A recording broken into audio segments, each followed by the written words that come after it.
Hey there, this is Sean with another quick hit. Oh my goodness, I just finished Godzilla Minus One. It's a movie when the reviews kind of came out. They're saying, oh yeah, you gotta see this, in a way that's different than the American Godzilla spectacular movies. And so I thought, why not? I'll give it a shot. This is how you do monster movies, people. So Godzilla Minus One is, of course, it is about Godzilla.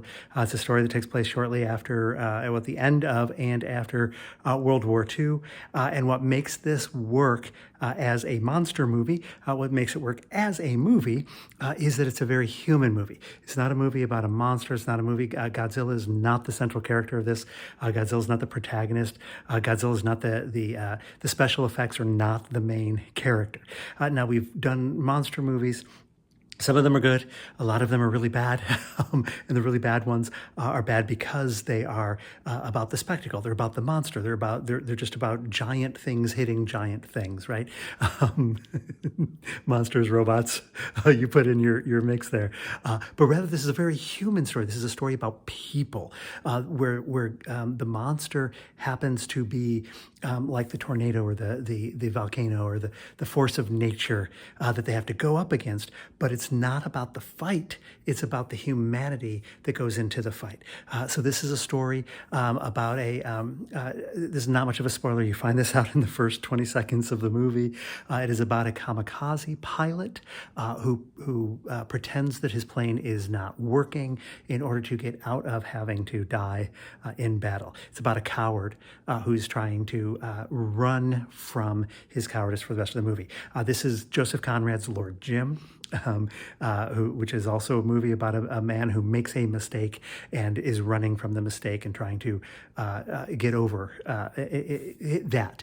In this movie, the metaphor is his war is not over. Everybody else's war is finished. His war is not over, and he has to complete the war. And it's about his relationships with a woman he finds, it's, with a child. It's his relationships with other people when he goes out to try to settle his wrongs. He makes a circle of friends. We get to know each of them. It's this human drama. And then within this human drama, one of the things that they have to do is fight Godzilla.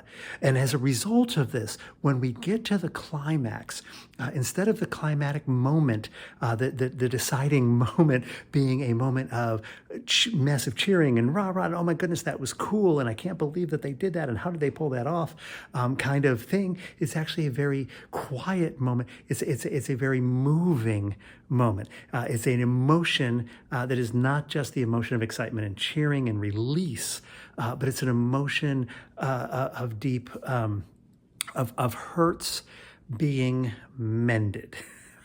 Right? It's a moment of forgiveness. It's a moment of resolution. It's a moment of finally finding what our lives are really about. It's a moment of clarity. It's a moment of unity. And I don't believe that they pulled that off in here, but they did. And they did by making a great movie beginning to end that's not just a slugfest, but every punch and hit has a story reason and a human reason behind it. All right, enough gushing. This is Sean with another quick hit.